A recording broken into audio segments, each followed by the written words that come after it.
أعوذ بالله من الشيطان الرجيم.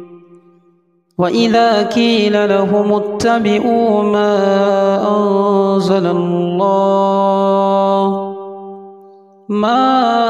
أنزل الله قالوا بل نتبع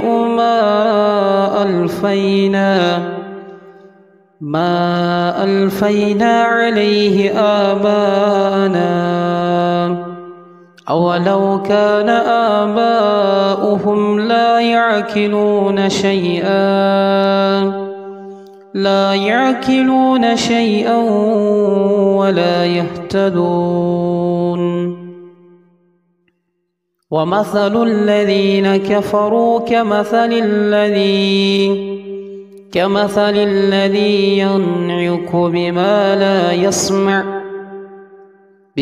لا يسمع إلا دعاء ونداء صم بكم عمي فهم لا يعقلون.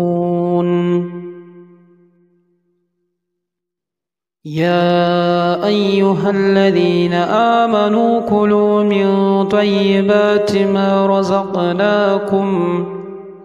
ما رزقناكم واشكروا لله إن كنتم إياه تعبدون. إنما حرم عليكم الميتة والدم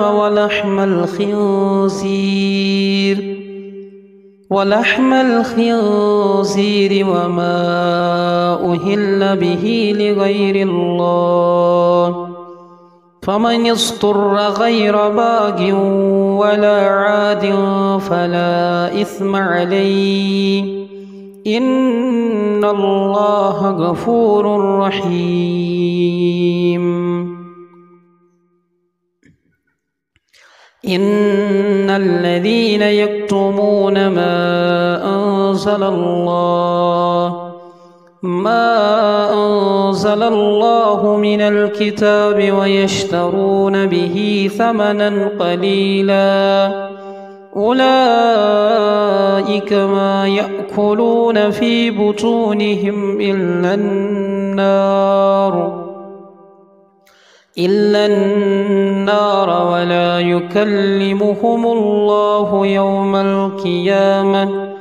يوم القيامة ولا يزكيهم ولهم عذاب أليم.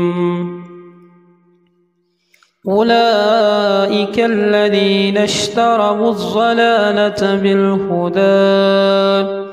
بالهدى والعذاب بالمغفرة فما أصبرهم على النار ذلك بأن الله نزل الكتاب بالحق وإن الذين اختلفوا في